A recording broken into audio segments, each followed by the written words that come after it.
ब्राह्मण मुहूर्त आप बसुच आप घरे रही ब्राह्मण मुहूर्त को श्रीक्षेत्र परिवेश आज्ञा जय जगन्नाथ।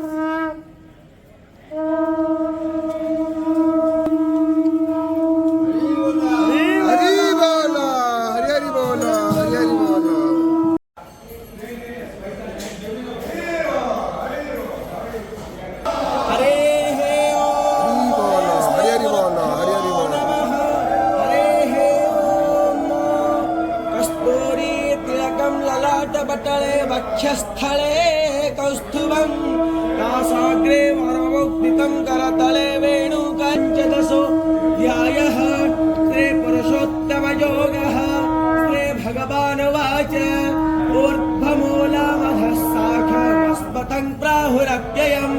छन्दांसि यस्य पर्णानि यस्तं वेद स वेदवित् अधश्च ऊर्ध्वं प्रसुता तस्य शाखा गुणः प्रवृद्धा विषयप्रवालाः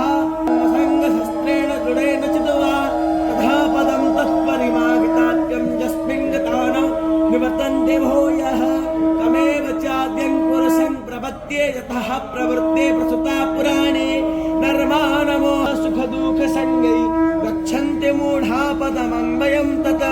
तद्भासयते सूर्योमेव च अधिष्ठाय मनश्चाय विषयानुपसेवते उत्क्रामन्तस्थितं वापि अहमास्मितः प्राणः वचविन्यं चतुर्विधः सर्वश्च चाहं हृदि सन्निविष्ट मतः स्मृतिज्ञानपपोहनं च वेदैश्च सर्वैरहमेव वेद्यो वेदान्तकृतुवे तविदेद चाहं वावैमं पुरुषो लोके क्षरश्चाक्षर एव च क्षरः सर्वाणि भूतानि तस्थोऽक्षर पुरुषोत्तम यो मामेवमसम्मूढो जानाति पुरुषोत्तमं मां सर्वभावेन भारत इति गुह्यतमं तेनो बृहस्पतिर्दधातु योः शान्तिरन्तरिक्षको